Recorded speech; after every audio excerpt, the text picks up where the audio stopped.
हाँ, तो टॉपिक है हमारा roles and responsibilities of school principal. कल की क्लास में हम रिस्पॉन्सिबिलिटी ऑफ टीचर पर डिस्कशन कर लेंगे। आज हम सिर्फ प्रिंसिपल की रिस्पॉन्सिबिलिटीज पर डिस्कशन करते हैं। देखिए, सबसे पहली बात तो यह है, किसी भी स्कूल में प्रिंसिपल का रोल बहुत बड़ा होता है। वो एक एडमिनिस्ट्रेटर भी होता है और एक मैनेजर भी होता है। तो यह बात करें कि स्कूल के मैनेजमेंट और उसके एडमिनिस्ट्रेशन दोनों का ही क्या होता है, वो बैकबोन होता है, राइट। तो मैनेजमेंट क्या है, देखो तो पहले management is getting a work done through others. दूसरों के द्वारा कुछ काम कराने की जो कला है, उसी को हम क्या बोलते हैं, मैनेजमेंट कहते हैं। It has to do with planning, directing, organising, controlling and staffing.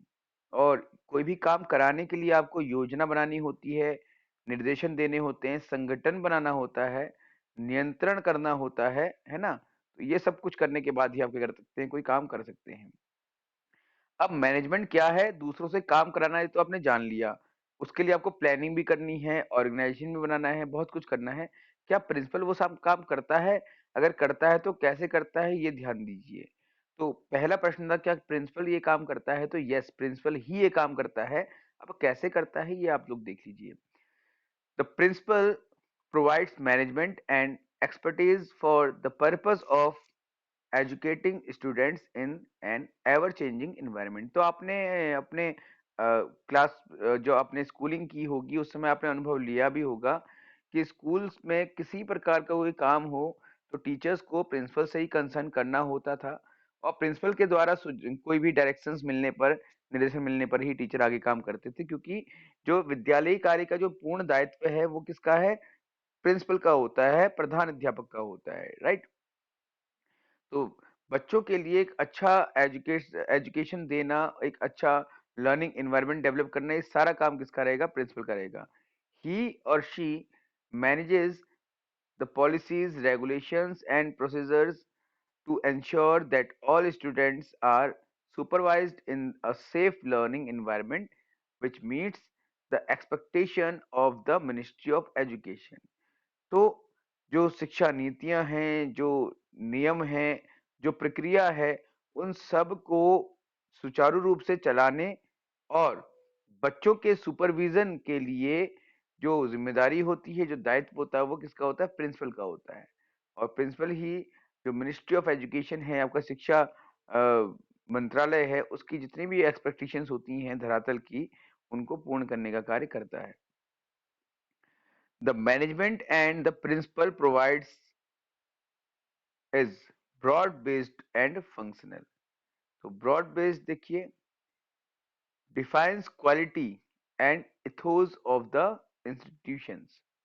अपने संस्थान की जो क्वालिटीज होती हैं, उनको डिफाइन करता है। और defines the performance with in the institutions. Human resource management, emergency procedures, facilities management, curriculum development, co-curricular activities, establish and maintain staff discipline and supervision। तो जो प्रिंसिपल है, वो दो तरह से काम कर रहा है। एक तो आपका बेसिक लेवल पर, जहां पर वो आपका human resource management, emergency procedures और फैसिलिटीज मैनेजमेंट की ओर ध्यान दे रहा है। मतलब यहाँ पर टीचर उसको सिर्फ प्लानिंग फेज पर काम करना है, जबकि दूसरी तरफ उसको क्या करना है? व्यवहारिक रूप से कक्षा कक्ष शिक्षण और विद्यालय वातावरण के निर्माण के लिए करिकुलम डेवलपमेंट, पाठ्यक्रम विकास, को करिकुलर एक्टिविटीज, सह पाठ्यक्रम क्रियाएं जो होती हैं आपकी, और स्टाफ का डिसिप्लिन को मेंटेन रखना, उसको एस्टेब्लिश करना और सुपरविजन करना। तो ये व्यवहारिक काम हो जाएंगे इसके, और ये क्या इसके? थियोरेटिकल वर्क्स हैं। Roles and responsibilities of principals में वन बाय वन हम जानेंगे कौन कौन से रोल्स होते हैं। सबसे पहला तो एक अच्छे प्रिंसिपल का गुण ये है कि उसमें इंटरपर्सनल इंटेलिजेंस होना चाहिए। मतलब कि वो दूसरे लोगों से, अपने जो स्टाफ के लोग हैं, उनसे किस प्रकार से डील करनी है, कैसे उनसे काम करवाना है, ये सब कुछ जानने वाला हो। Promotes a positive image of the school with in the community. और अपने समुदाय में, अपने विद्यालय की एक अच्छी इमेज को वो क्या कर सके? बना सके। Communicate with stakeholders in a timely manner. और जो स्टेक होल्डर्स होते हैं, स्टेक होल्डर्स कौन होते हैं? जैसे जो आपके विद्यालय वगैरह चला रहे हैं, मैनेजमेंट वगैरह वाले जो होते हैं, आपको पता होगा, ठीक है? जैसे कोई स्कूल्स होते हैं, वो तो क्या होता है कि फुली गवर्नमेंट होते हैं, कुछ आपके स्टेक होल्डर्स के होते हैं, कुछ कंप्लीटली प्राइवेट होते हैं ना। तो उनके साथ समय-समय पर डिस्कशन करना, कम्युनिकेट करना और स्कूल के वेलफेयर में काम करना, और एक प्रकार से कह सकते हैं कि स्कूल की रेगुलर फंक्शनिंग और मैनेजमेंट के बीच में एक मीडिएटर का ये काम करते हैं।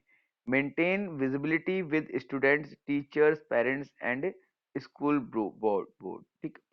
अब बच्चों, छात्रों, सॉरी, अभिभावकों और जो विद्यालय परिषद होते हैं, इनके बीच में जो तारतम्य है उनको स्थापित करना, इनके साथ डील करना अलग-अलग तरीके से, छात्र के साथ भी सहज रहना, शिक्षकों के साथ भी सहज रहना, अभिभावकों के साथ भी सहज रहना, और स्कूल बोर्ड के द्वारा जो दायित्व दिए गए हैं उन सबका निर्वहन करना। ये सब काम किसका है? प्रिंसिपल का है, जो कि उसके इंटरपर्सनल स्किल के अंदर आता है। Create a positive relationship with staff, students, parents, school board and community, ठीक है?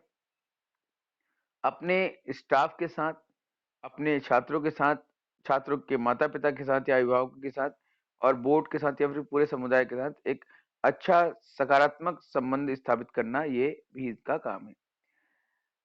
तो ये जो मैंने कुछ बताया आपको, ये सारा का सारा क्या है? आपका इंटरपर्सनल स्किल के अंदर आता है। सेकंड क्वालिटी है एक प्रिंसिपल की, ओके ओके, इंस्ट्रक्शनल लीडरशिप, की निर्देशन देना उसको आना चाहिए, ठीक है? निर्देशन देना आने के लिए पहले उसको निर्णय लेने की क्षमता उसके अंदर होनी चाहिए, ओके? अगर वो क्षमता ही नहीं होगी तो वो निर्देशन नहीं दे पाएगा। Work with staff to initiate and facilitate ongoing curriculum review and development, keeping pace with educational trends and policies of the ministry, ठीक है? तो इंस्ट्रक्शनल लीडरशिप के लिए सबसे पहले तो जो भी करिकुलम चलाया जा रहा है उससे संबंधित और शिक्षण अधिगम प्रक्रिया की गुणवत्ता को लाने के लिए जो आवश्यक निर्देश होते हैं वो देने आने चाहिए। Articulate the mission of the school, जो भी मिशन रखा गया है स्कूल को बनाने का, उसको पूरा करने वाला होना चाहिए। Articulate the vision of the school, और जो भी स्कूल का विजन है उसको पूर्ण करने वाला शिक्षक होना चाहिए। तो इस प्रकार के निर्देशन उसको देने आने चाहिए ताकि वो क्या करे, अपने स्कूल को बेहतर बना करके आगे ले जा सके। Maintain and keep current personal files for all school employees, school के जितने भी एम्प्लॉयज है उनकी सारी फाइल्स को मेंटेन रखे। Ensure the students records are complete and current, और ये भी इंश्योर करे कि स्टूडेंट्स के जो रिकॉर्ड्स हैं वो कंप्लीट हैं, है ना, और पुराने तो नहीं है, ठीक है? कुछ भी अपडेट करना था वो हो चुका है, ये सब कुछ ये क्या करे, इंश्योर करे। Provide leadership opportunities for teachers and students, छात्रों और बच्चों के लिए नेतृत्व की जो विशेष वो अवसर होते हैं उनको भी वो क्या करे, प्रदान करे। कंडक्ट गैप एनालिसिस, ठीक है? इस तरीके से ये कुछ इनके इंस्ट्रक्शनल लीडरशिप की क्वालिटीज थी जो होनी चाहिए एक प्रिंसिपल में। थर्ड आते हैं हम प्लानिंग में। तो know and believe in the school's philosophy and model mission statement, share common vision of the school with stakeholders, develop school improvement plan, align the school improvement plan with the legal, financial and organizational structure of the school system. Ensure the procedures and schedules are implemented to carry out the total school programs. देखिए planning के अंदर अगर हम बात करें तो सबसे पहले तो know and believe in the school philosophy, सबसे पहले तो जो प्रिंसिपल है उसको विद्यालय का जो उद्देश्य है प्रमुख रूप से किस लिए उसको बनाया गया है उसकी जानकारी होनी चाहिए, और उस पर एक विश्वास होना चाहिए, ठीक है, कि वो एक सही कार्य के लिए कर रहा है। Share common vision of the school with stakeholders, stakeholders जो है स्कूल के उनके साथ एक कॉमन विजन शेयर करना चाहिए जिसको धरातल पर चलाया जा सके और जिसको आसानी से स्टेक होल्डर्स भी क्या कर सके, स्वीकार कर सके। डेवलप स्कूल इम्प्रूवमेंट प्लान,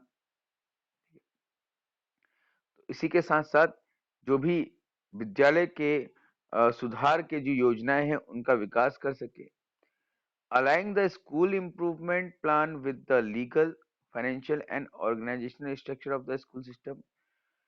और जो भी ये प्लान बनाए जाएंगे, जो भी योजनाएं बनाई जाएंगी सुधार संबंधी विद्यालय के, वो क्या होनी चाहिए, अब कि वो पूरी तरह से विधिगत होनी चाहिए, लीगल होनी चाहिए, फाइनेंशियल, वित्तीय और संगठन संरचना के आधार पर वो होनी चाहिए। Ensure the procedures and schedules are implemented to carry out the school programmes. और इस तरीके से जो भी प्रक्रिया है और जो भी शेड्यूल्स है वो कंप्लीटली इम्प्लीमेंट करने के लिए क्या करे, वो का सही निर्देशन देने वाला होना चाहिए, सही योजनाओं का निर्माण करने वाला होना चाहिए। इसके बाद establish job descriptions and qualifications for position in accordance with the Ministry of Education for the supervised employees, conduct performance evaluation, make recommendations to school board on the appointment, promotion, demotion or dismissal of members of staff in accordance with the Education Act of 1980 and staff orders. Identify staff development and training needs and set up referral procedures to ensure that training is obtained. तो सबसे पहला तो establish job descriptions and qualification for position। किसी भी पद के लिए जो भी जॉब वो अगर निकाल रहे हैं तो वो उसकी क्वालिफिकेशंस क्या होंगी, एलिजिबिलिटीज क्या होंगी, इसका वो क्या करे, चयन करे, किसके साथ मिल करके, मिनिस्ट्री ऑफ एजुकेशन के साथ मिल करके, ठीक है ना। ओके, मिल करके मतलब कि जो मिनिस्ट्री ऑफ एजुकेशन के द्वारा जो दिए गए जो नॉर्म्स हैं उनको लेकर के इनका चयन करें। कंडक्ट परफॉर्मेंस इवेल्यूशन, और समय समय पर क्या करें, जो भी शिक्षक है या फिर जो भी कर्मचारी हैं उनके प्रदर्शन का आकलन करता रहे, मूल्यांकन करता रहे, ठीक है, ताकि जो एफिशिएंट हैं उनको जॉब में बनाए रखे और जो इनएफिशिएंट हैं उनको या तो सुधरने का अवसर दे या फिर जॉब से बाहर कर सके। Make recommendations to school board on the appointment of promotion, demotion और dismissal of the member of staff. और एजुकेशन एक्ट 1980 के अंतर्गत विद्यालय परिषद को किसी भी स्तर पर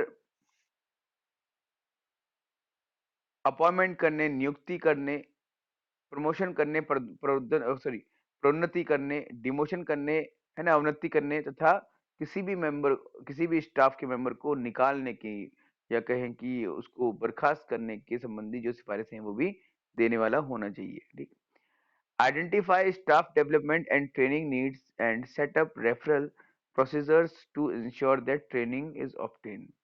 और इस प्रकार से स्टाफ डेवलपमेंट और ट्रेनिंग की जो आवश्यकता है उसके आधार पर क्या करे, वो एक पर्टिकुलर प्रोसीजर को रेफर करे।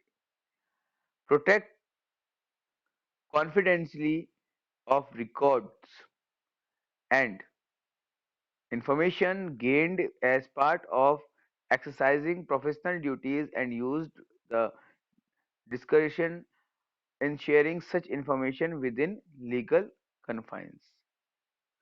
Serve as a role model for students and teachers, dressing professionally, demonstrating the importance and relevance of learning. Demonstrate pride in the teaching professional and encourage all teachers to do the same। ठीक है, तो सबसे पहले तो जो records है और जो सूचनाएं हैं उनको क्या कर सके, उनको प्रोटेक्ट कर सके, उनकी सुरक्षा कर सके ताकि वो औरों तक ना पहुंच सके, ठीक है। यही आपका protect confidentiality of records. Confidentiality मतलब क्या होता है कि कोई चीज आप किसी और के साथ शेयर ना करें, ऐसा कुछ, ठीक है। इसके बाद serve as role model of for student, और उसका जो कार्य है वो ऐसा होना चाहिए, व्यवहार ऐसा होना चाहिए कि जो बच्चों के लिए रोल मॉडल बन करके वो निखर सके, या उसके जो शिक्षक है वो सब क्या करे, उसको रोल मॉडल के माने और उसके व्यवहार को का अनुकरण करने का प्रयास करें। ठीक है? तो ऐसा व्यवहार होना चाहिए जिससे कि और ये आप सभी लोगों के लिए हैं जो आप घर के बड़े होते हैं, आपका व्यवहार ऐसा होना चाहिए कि आपके छोटे उसको इमिटेट करें और अच्छा बनने का प्रयास करें। Demonstrate pride in teaching professionals and encourage the teachers to do same. तो जितने भी टीचिंग प्रोफेशनल्स होते हैं, उनको डेमोन्स्ट्रेट करें मतलब उनके बारे में बताएँ और साथ ही साथ क्या करें, टीचर्स को भी ऐसा कुछ करने के लिए करें, आप एनकरेज करें, उनको बढ़ावा दें, ठीक है? अगर आपको लगेगा कि आपका प्रिंसिपल एक अच्छा विज़नरी है, तो आप भी उसकी तरह बनने का प्रयास करेंगे, उसको फॉलो करने का प्रयास करेंगे। What is total quality management? So what is total quality? It is continuously meeting agreed customer requirement and the lowest cost by realizing the potential of all employees. ठीक है, तो कुछ विशेषताएं ये थी आपकी जो मैंने आपके साथ डिस्कस की अभी, है ना? इसके अलावा बहुत सारी विशेषताएं हैं, ऐसा नहीं है कि नहीं है, बट जो बेसिक जो क्वालिटीज होती हैं प्रिंसिपल में हम डिस्कस कर चुके हैं। अब हम थोड़ा सा जो जनरल बातें हैं उसको कर लेते हैं इंट्रैक्शन के साथ साथ। तो एक प्रिंसिपल की क्या दायित्व होते हैं? सबसे पहला दायित्व होता है कि वो समय-समय पर अपने विद्यालय के हित हेतु या विद्यालय में गुणवत्तापरक शिक्षा लाने हेतु क्या करे? योजनाओं का निर्माण करें। ये पॉइंट्स हैं, इनको आप नोट करिएगा, ठीक? दूसरा, विद्यालय में जितने भी आवश्यक संसाधन हैं, उनकी उपलब्धता सुनिश्चित करें। टीचर कम है तो टीचर की रिक्रूटमेंट करने के लिए सजेशंस दें मैनेजमेंट को। अगर लगता है कि फर्नीचर कम है तो फर्नीचर के संबंधी रिक्रूट वो क्या बोलते हैं मैनेजमेंट को सजेशंस दें। लगता है कुछ नई तकनीकी की आवश्यकता है तो उस तकनीकी को विद्यालय में लाने के लिए मैनेजमेंट को सजेशंस दें। तो जो भी संसाधन की आवश्यकता है वो पूरी करने के लिए क्या करे? मैनेजमेंट के साथ कम्युनिकेट करे, ठीक है?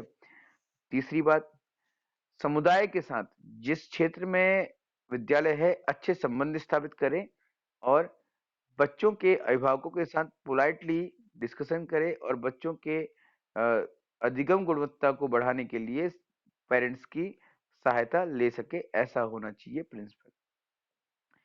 इसके बाद प्रिंसिपल ऐसा होना चाहिए कि बच्चा हो चाहे पेरेंट्स हो चाहे टीचर्स हो उनकी रीच में हो, आसानी से प्रिंसिपल के पास वो जा सके, अपनी बात कर सके और प्रिंसिपल के साथ अच्छे संबंध स्थापित करने का प्रयास कर सके, ऐसा प्रिंसिपल होना चाहिए। ऐसा नहीं कि जो बिल्कुल एक अलग केबिन में बैठा हुआ है और किससे मिलने की कोशिश ही नहीं करता, ठीक है? ऐसा बिल्कुल नहीं होना चाहिए। इसके बाद चौथा है कि जो भी राष्ट्रीय स्तर की जो पॉलिसीज चली आ रही हैं, है ना? उनके द्वारा प्रस्तावित जो शिक्षा पद्धति है उसको अपनाने का प्रयास करें और विद्यालय में उसको क्या करें? संचालित करने का प्रयास करें, यानी कि एग्ज़ीक्यूट करने का प्रयास करें, ऐसा होना चाहिए प्रिंसिपल। इसके बाद अगर हम बात करें तो प्रिंसिपल जो है उसकी डील सीधे कि आप जानते ही हैं कि स्कूल की जो फंक्शनिंग होती है उसको ऊपर पॉलिसी लेवल तक पहुंचाने की होती है, तो इनके बीच में मीडिएटर का एक अच्छा काम कर सकता है प्रिंसिपल। तो ये कुछ प्रिंसिपल के प्रमुख दायित्व हैं, उसकी रिस्पॉन्सिबिलिटीज हैं जो कि आज हमने डिस्कस की। अगर इसके अतिरिक्त आपको भी कुछ और लगती हैं, बहुत सारी होती हैं, तो आप लोग अभी अभी इस चैट बॉक्स में लिख सकते हैं, ठीक है? हम उस पर चर्चा कर लेंगे, राइट? तो ये प्रश्न वैसे तो कहें कि व्यवहारिक ही आता है इसका, ये तो आप आसानी से समझ लेंगे एग्जाम में, बट फिर भी एक जनरल आइडिया देना ज़रूरी था, तो इसके लिए हमने क्लास में भी डिस्कस कर लिया, ओके? कोई भी क्वेश्चन है आप लोगों का?